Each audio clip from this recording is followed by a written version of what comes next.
And thank you to you, Chi, Cora, and Catherine for participating on our Women's Leadership panel this morning. So this is a question, I think, to start for each of you. Each of you is working towards ambitious goals. No doubt there were challenges along the way. Can we start with each of you telling us an anecdote, something that you had to go through to get where you are now that's happily in the past? So Chi, let's start with you. Thanks for the question, and thank you very much for the chance to be here. I'm grateful for the chance to talk about an issue I care about deeply, which is women's leadership in politics. For a long time, I think we've felt the absence of women's leadership and the impact that we can have by not having gender parity. So at Equal Voice, we've been working on this issue for over 20 years. And when I think about an anecdote for me, about why this is important, back in 2000, I headed to the Hill for the first time to job shadow women parliamentarians. It was a chance to see what it was like for the very small number of women leaders to do that work. I think there was about 20% women at the time. And the conversations that we were having amongst the other young women who I attended this program with were about how hard it would be to kind of juggle all of the pieces.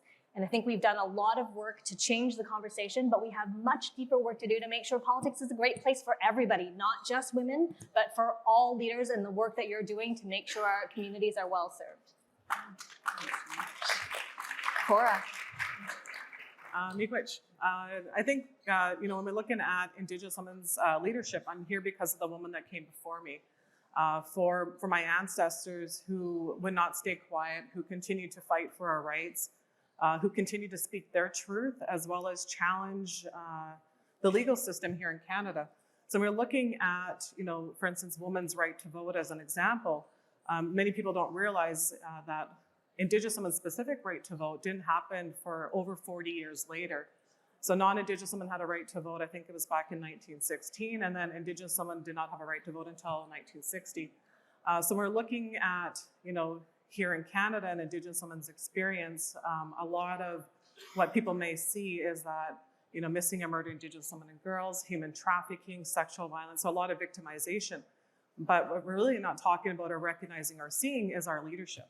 And so we come from matriarchal societies where our communities were led by Indigenous women because we have a different style of leadership. So we lead from what's called a heart-centered leadership. So we're leading for our future generations, we're leading for our grandchildren's grandchildren, and we're leading with a purpose. And so for us, leadership is about fulfilling our purpose in life. And so it's not just about being an elected official, it's also about, fulfilling your role and taking up your responsibility at an individual level, a family level, and a community level. Thanks. And Catherine. Well, thanks very much. I just want to say I'm very sorry. I'm glad that you're moderating, but Nam, who was our amazing moderator, was with TV Ontario, and they're on strike. And I know in many of your communities, that's like your news source, because we've lost a lot of local news. And Nam was awesome, so I'm sad because she worked really hard on the questions. Look, so I'm out of politics now. Yeah, there's life after politics, pretty awesome. But why am I doing this? Because I want more women in politics. And I'm a little bit done that we get stuck with less than a third of women elected leaders in municipal politics. Less than a third of elected officials in municipal politics are women. We have to change that. And I remember I ran a session when I was in politics. It was called Run Like a Girl. And I did this great session, and actually I'm calling out Nancy Peckford, so if you're here, you're gonna get called out. So we did this session, and I was like, okay, I'm just gonna do it nonpartisan way, I don't care, just run for whoever you wanna run for. And we were talking about what are the barriers, how do you do it, but less how it's hard, because I think we gotta get out of how hard it is, and to how to do it. You got your own networks, like the soccer moms, or, and so it was funny, and I said, okay, who's gonna run? And it was really hilarious because I think everyone suddenly, these women who had thought about it, just finally got inspired because they were in a place where everyone was like, wow, go do it and we'll support you. And so we had this girl, she was in high school, she's like, I'm gonna run for my student council. She became president, she won. And then we had someone else, I'm gonna run provincially. And then we had Nancy Peckford, who's here, the mayor of, I can't hear. Why am I forgetting this? Oh, North Grenville. Oh my God, now she's definitely gonna kill me. North Grenville. Anyway, so she puts up her hand, she's like, I'm gonna run for mayor. So that was awesome. And then the next day she texts me and she's like, I gotta revoke that. I was like, sorry, dude, it's over, it's done. So I think that's all about how we need to really encourage women to run. And yeah, it's hard. Yeah, let me tell you, it's hard. But we need to find ways to get a diversity, and a diversity of women and a diversity of genders. I mean, we heard Sabine up here. How inspiring was that? And you make better decisions when you represent the community. And by the way, your community is probably 50% women. Thank you so much. And sorry, Nancy, North Grenville. Okay, this question is for Cora. So in 2022, you were appointed to Thunder Bay's Police Services Board Governance Committee. What an important role. How is that going? You know, it's interesting working with policing services. So, you know, one thing I have to recognize is a lot of the direction that I take is from women, from Indigenous women and community.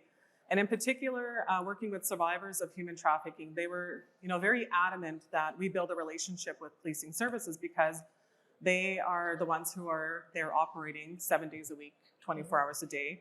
And so that's how we began the relationship and really looking at our policing system and the changes that needed to happen, recognizing that a lot of people don't understand what systemic racism is. And basically what it is like when you're looking at systems in your community, they were not designed or developed by Indigenous people for Indigenous people. Like, let's be honest.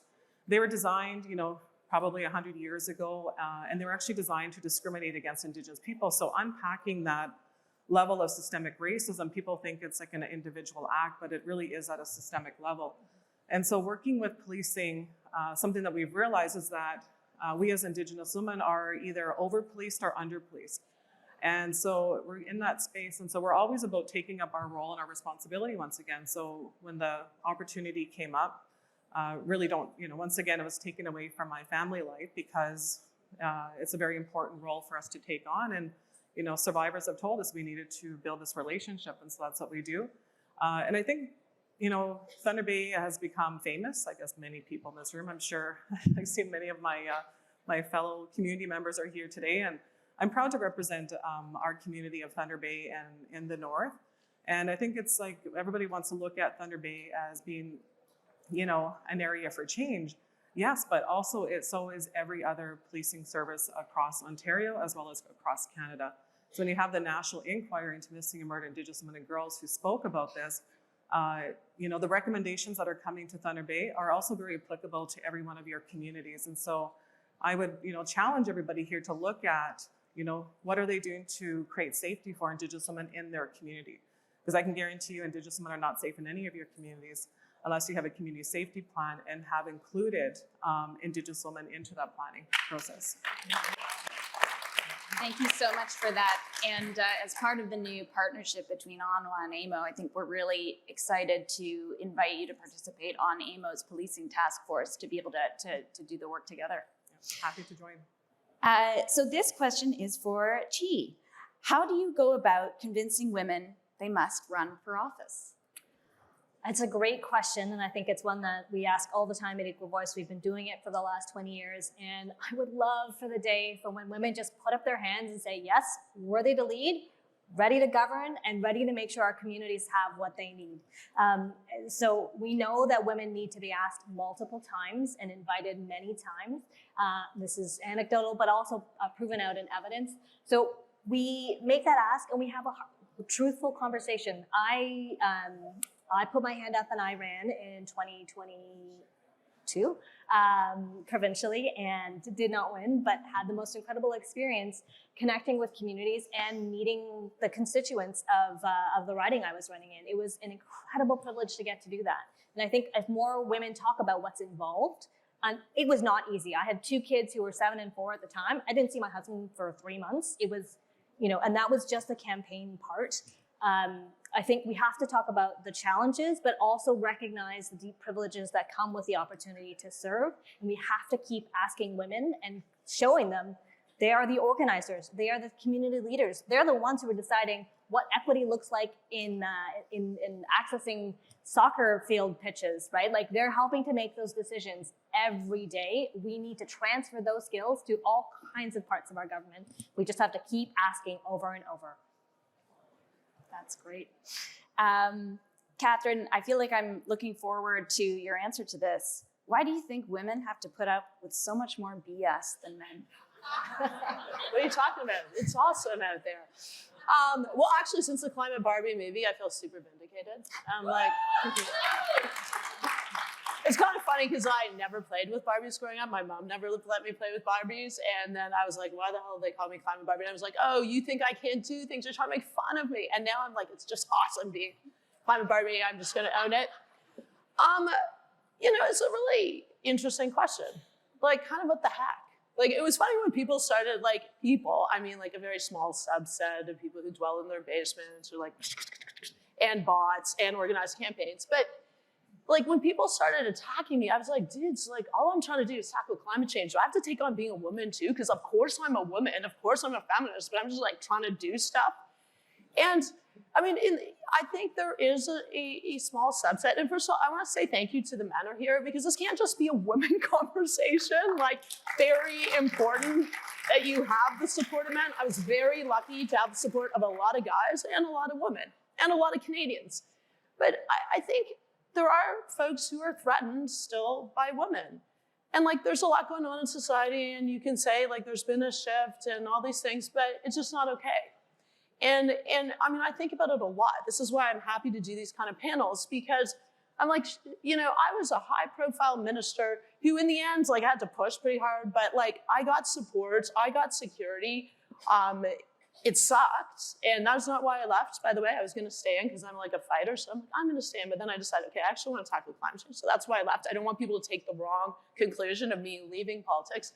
But it was, I realized that when I spoke to a lot of counselors, especially if you were racialized, if you were Indigenous, if you were part of the LGBTQ+ community, it was way harder. Like, people felt that it was okay to yell at you online, and then often that jumped online, as I saw.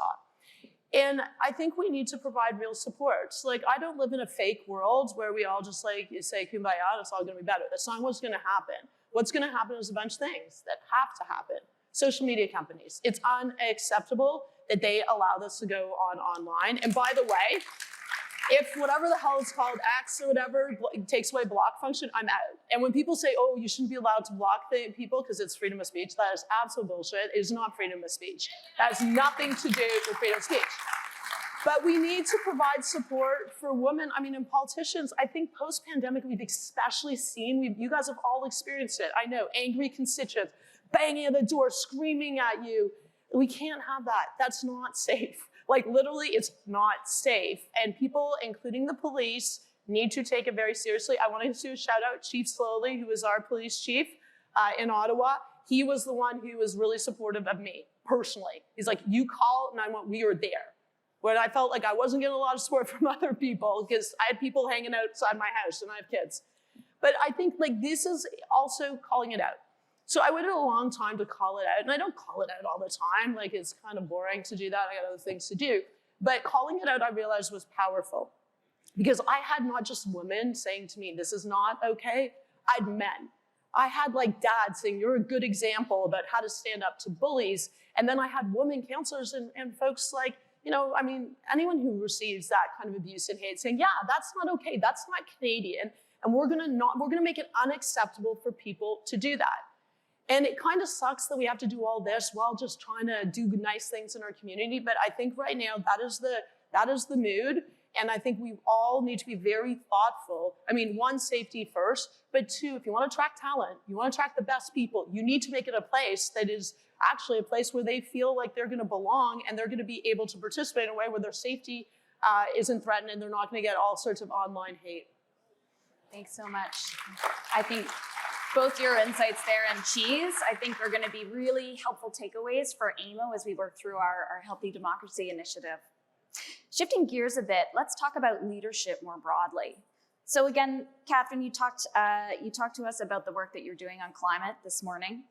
How can women's leadership styles engage in climate action for meaningful solutions?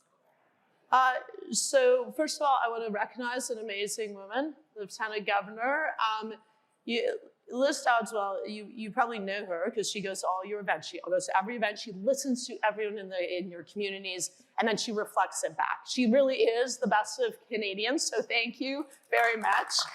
But she's also a hardcore environmentalist.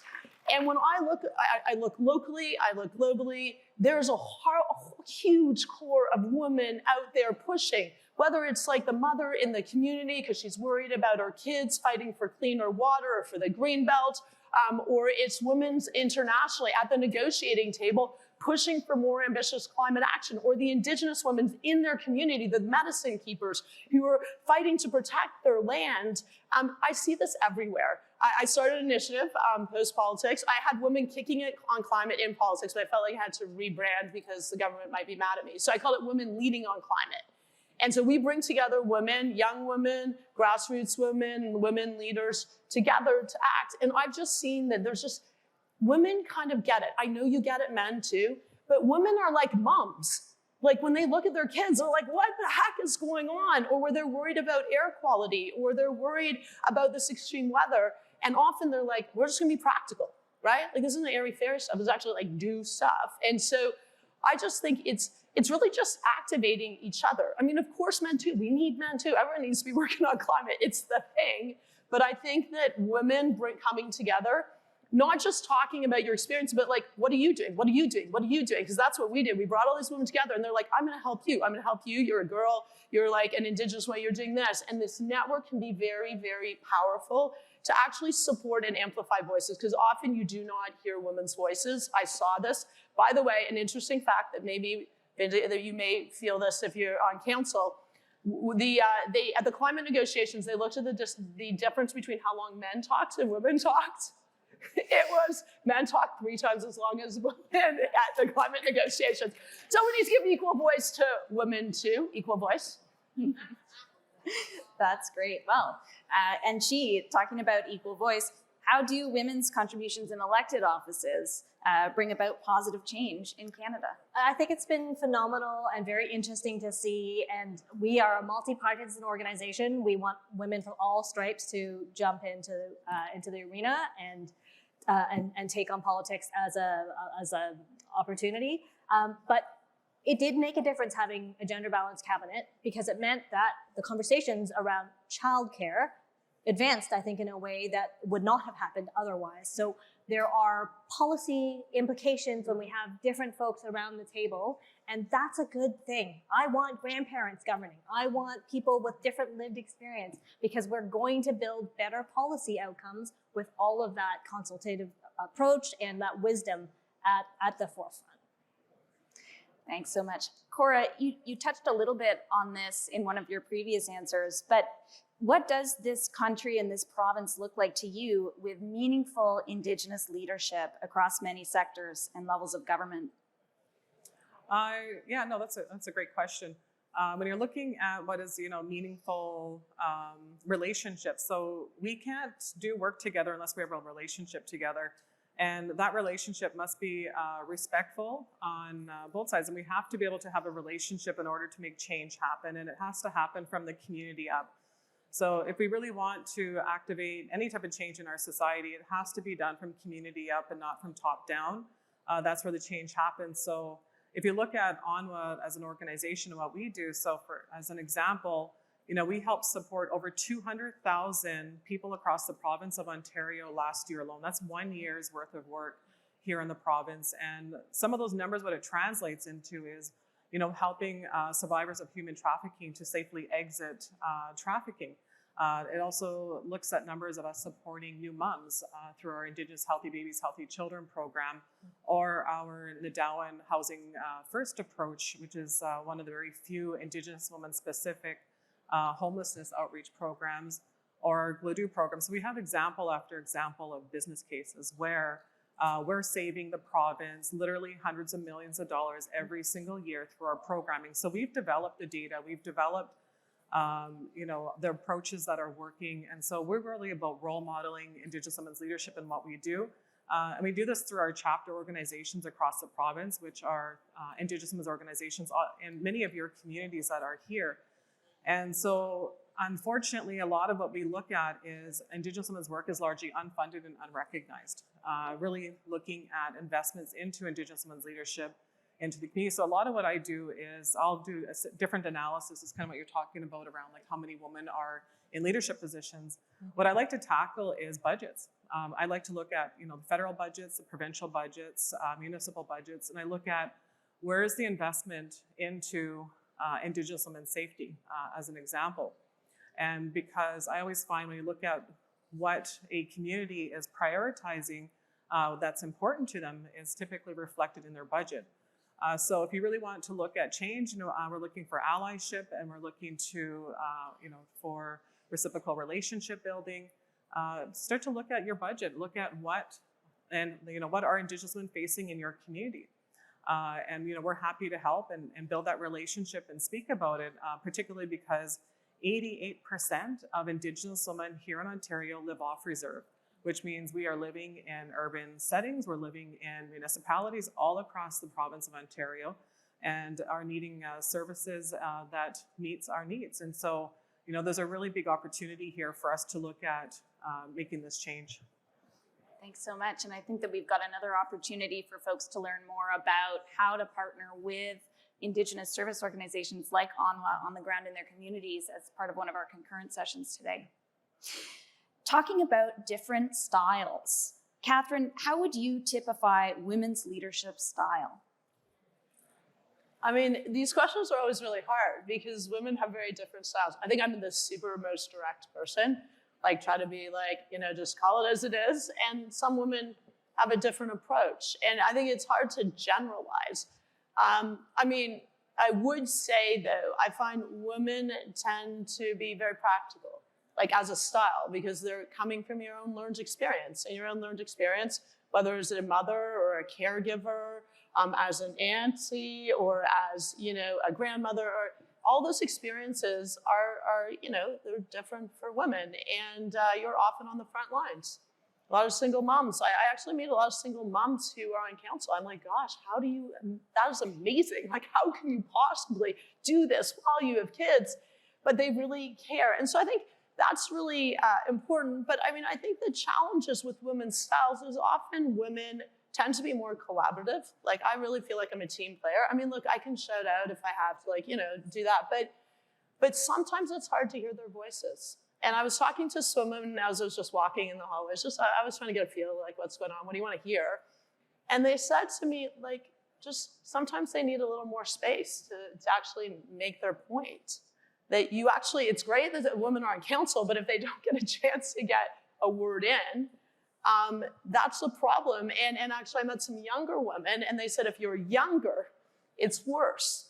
Because people are like, do you really know what you're talking about? So I think that's just incumbent on everyone, including people like me. Sometimes I can take up a lot of space. I have to be like, okay, chill out, man. I know you want to say things. But I think that it is, I think women often just you listen to the things you're hearing here. I think it's like, it's not up here. It's like, you gotta do things. And these are the things we gotta do. And we gotta improve lives. And this is, what I know from, Indigenous women, and the threats that they face. So I think, it's hard to generalize about styles, and I kind of care less about styles. I care less about hairstyles too.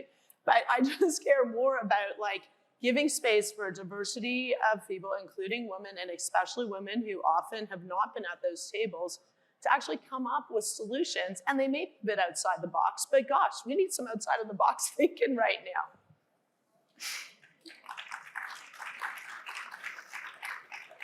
Cora, what is it about women Indigenous leaders and leadership that we need to know about? I think I kind of spoke a little bit about it earlier, and it's about really your purpose in life, right? So, as an Ojibwe woman, I was raised that, Creator put us here with a purpose, and it's up to us to figure out what that purpose is. And then once you figure out what your purpose is, then it's your responsibility to act upon it.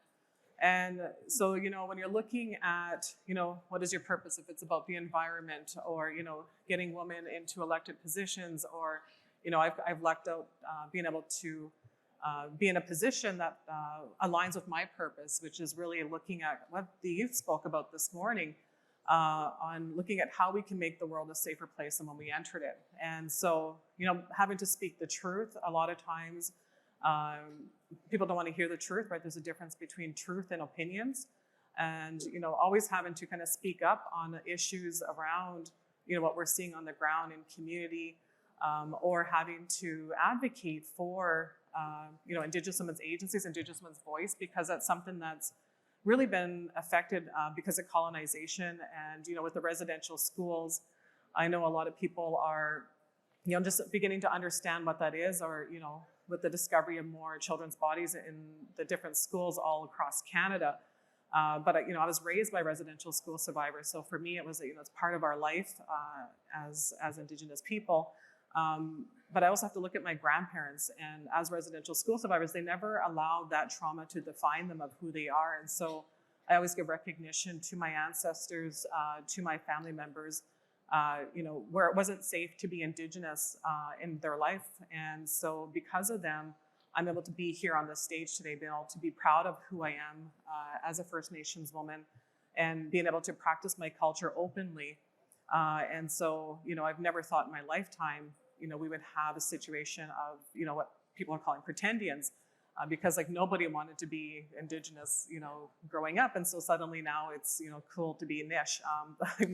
I'm like, okay, then. I'm just like, this is odd. I don't know what to do here. Because many people had to hide, who they were in order to get housing. So we're talking about housing here.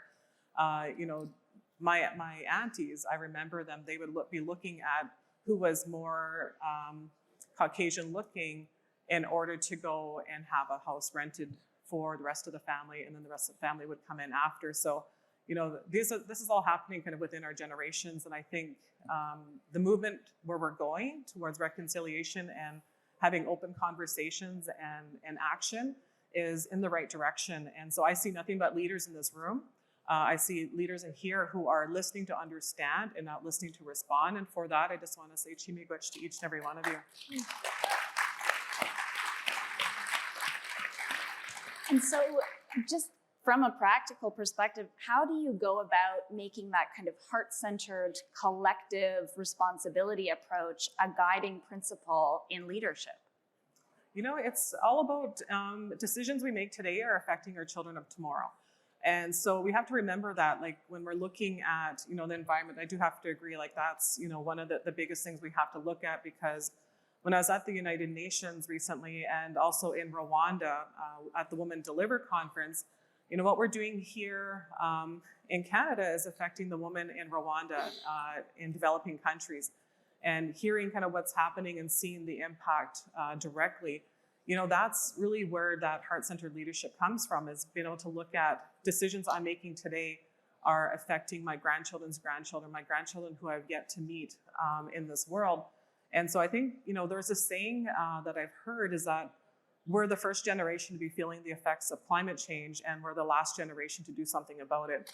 And so I think that's what we have to do. So as we kind of think more about women's leadership styles, Chi, how do we then go about changing the political culture to accommodate more of the way that women lead? Yeah, so I want to start with a different premise of this question, is I think we need to talk about leadership writ large, and gendering it doesn't always help us, right? There are times when it's important to have that lens, but I don't think we ask the same questions about men's leadership in the same ways. And so it's important to remember that leadership is about service and community building and all of those pieces. And then it's an invitation for us all to do better in democracy. The things that we're interested in at Equal Voice are making sure that politics is a safe workplace for everybody, online and in person. So making sure that sexual harassment that some folks may experience as a staffer or in their role as an elected official, that these things are dealt with and responded to. That we are actually creating family-friendly workplaces.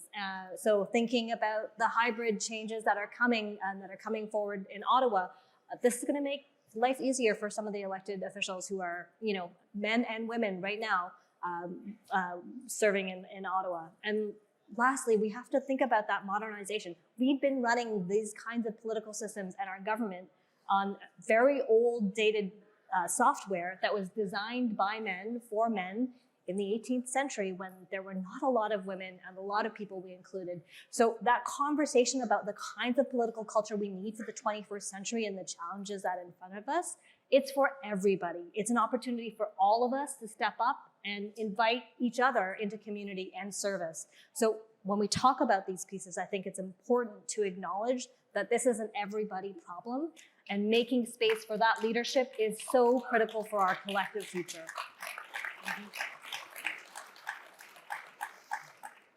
So I'd like to have our last topic really be about meaningful change.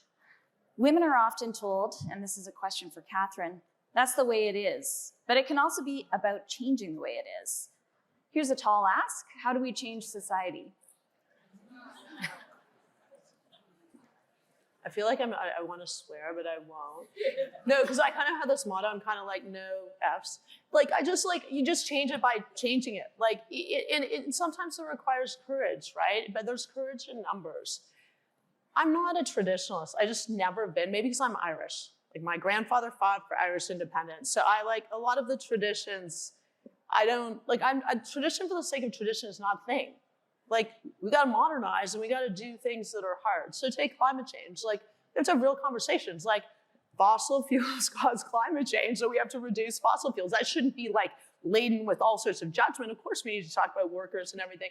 So, I mean, I think it's, like, how do you change everything? By changing everything. I don't know, that's like lame, but it's just, you know, little changes that we make. Like the Prime Minister saying the cabinet's gonna be gender balanced. And then I was like, great, do we have to have this conversation anymore? Do we have enough women? Like, it's so burdensome to have these conversations, and it's so distracting from what she said. Like, we're trying to build a better society. That should be our focus, not all these other things that we get thrown in.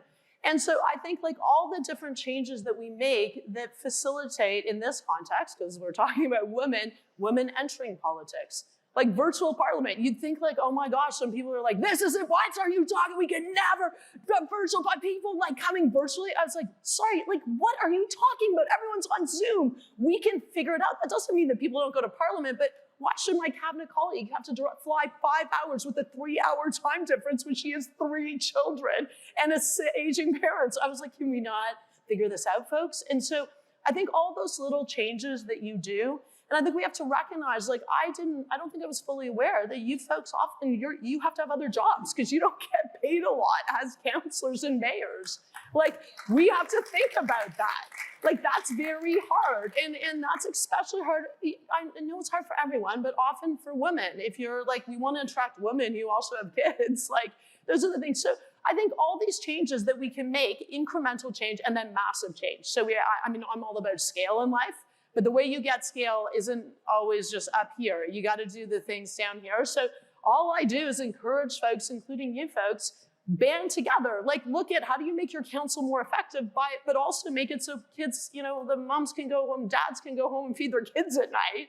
Like, how do you look at, is there a way to get some more money in the pockets of people so they can afford to run?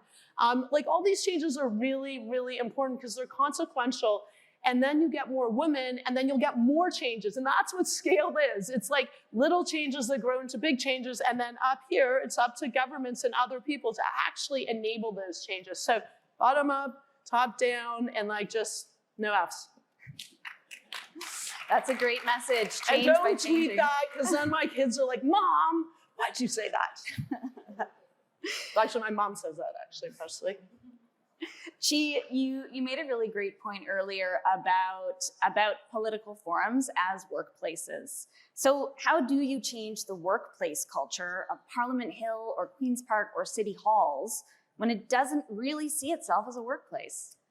That is $1 million question. I think that question about political culture is a really difficult one. The sausage being made is not necessarily the prettiest thing, right? Whether it's the nomination piece, whether it's how things operate behind the scenes in government. The things that we value, I think, as citizens is transparency and accountability and open dialogue and good information. We are not always getting that in full force from our governments, and we can have more of that. And I think that helps to build a trust in a culture that requires a huge shift. I don't think it's that people don't want to change political cultures, I think there is this sense that like it is hard to do, but we have to do it. And by pushing through and having the conversations about what a good political system can look like, I spent some time in the Northwest Territories and in April, and it is a different system. They don't operate with political parties. But when you work in consensus model, when you have different kinds of leadership, you end up with different policy results and different impacts. And so, you know, one of the stories that I loved best from that time there, they actively ran campaign schools in the Northwest Territories leading up to the last election, because in 2014 there was 2 women on council in government. They were hopeful to get to 4. They were like, if we double this, this is going to be fantastic. They went to 9 out of 19 because of campaign schools and a concerted effort to invite women into the political space. 3 of the women in that campaign school were schoolmates in an Indigenous residential school. They basically looked at each other and said, if you do it, I'll do it. If you do it, I'll do it. And then they had each other's backs. We can do politics differently. We can put the core of community in government if we intentionally design our systems and make space for that. It's the long game, but it is something that we have to keep chipping away at every day. Can I just say one thing? Because I do think it's important. Politics isn't different from everything else. It does not get to operate by crappy rules. And that includes, you have to be able to remove someone who is in municipal politics, who's committed sexual harassment. That's just a thing. Like, that is not okay. So you don't get to give money to your friends and cozy deals. You don't get to do things. Politics, like, there is this view, politics gets to be the separate thing where it's kind of like not a normal workplace. Forget that. No, politics has got to be political. It's got to be professional, because otherwise everyone's going to think it's a joke. So I would just say, there is one thing you can do here. You can actually make sure that you can remove people that have been found guilty of sexual harassment, and no excuses, please. Well, and I think you've found, Sorry, you're preaching to the choir here. I'm not sure if you're aware, there's been a recent kind of groundswell amongst municipal councils calling for the provincial government to make changes to the legislation to enable that precisely to happen. So we're hopeful. We're hopeful for change. Cora, so this is a question I think about, maybe what you've observed in terms of change over time. So to what extent have Ontarians actually changed their mindsets to help incorporate Indigenous leadership? Well, I think there's still a lot of education going on here in Canada, and I think that's, and so I think, openly having conversations and building relationships. And this is, once again, like, when you're looking at systemic racism and discrimination, it's built within the institutions.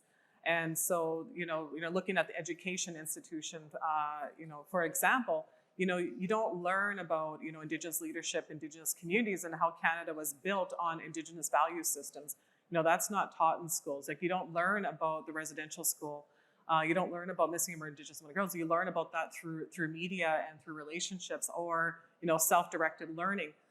So I think about, being a survivor of violence myself, being a family member of a murdered Indigenous woman, and looking at that journey to where we are today. And, nobody believed us when she went missing. The policing systems were not talking together. There was no communication amongst jurisdictions, and because violence knows no jurisdictional bounds. And so when you're looking at today, where we now have had a national inquiry into missing more Indigenous women and girls, and has many calls to actions. Many of them apply to municipalities and to the communities. And so I think we're having conversations still as a community. We're learning to be in relation with each other once again, because Canada was built on relationships. Let's not forget that and that's what needs to be fixed in our communities. We need to be in relationship with each other once again, meaningful, respectful relationships once again. And you need to engage with Indigenous people in your community. Build a relationship, engage with them, because they got the solutions to the answers that you're stuck on. That's something I've learned in my career, has been, any successful program that we've developed, designed, or delivered has been built from the ground up by engaging directly with those that are affected by the issues you're facing. And then investments. Let's really put like the buck right to, at the forefront of everything. So if you really want to make change in your community, you want your community to be safe for tourism, You want to look at how to support youth. You want to look at how to support everybody in your community. You need to invest from the community up. Invest in Indigenous women in your community. Invest in women's movement in your community. And so you really have to be able to invest from the community up if you want that change. And that's, kind of the secret recipe that I've learned over my lifetime. That's so great. So last question, and this is for each of you, and we'll start again with Chi. So you're in front of Ontario's finest municipal leaders. What do you want to say to them about the leadership styles of the future? Ooh, that's a great question. I think those pieces around centering democracy, centering community, listening to what citizens need, bringing them along in the process, making space for different voices. So, seeing renewal in our leadership, our elected leadership, I think that's really critical for what we need in terms of moving forward in our future. And I hope that also means that we get closer to gender parity.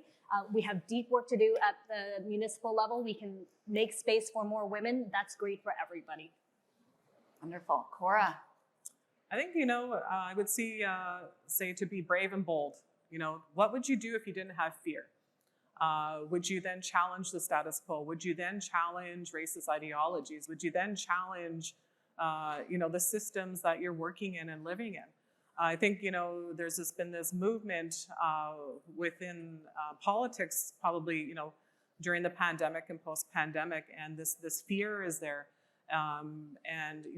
We understand it's stopping us from being human once again. It's stopping us from being in relationship. This fear that's there, and it's because we haven't had access to healing amongst each other, in relationships to each other, collective healing as a community. Kind of post-pandemic, it's like, hey, pandemic happened. Okay, now we're good.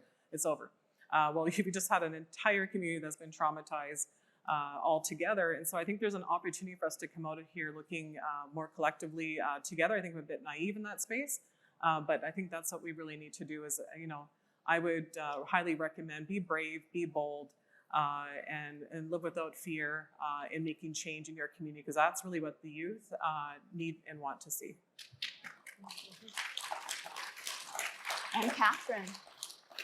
Well, I'd certainly build on that. I mean, I think, look, in life, I realize you're going to get criticized for what you do anyway, so do the big, bold things that matter.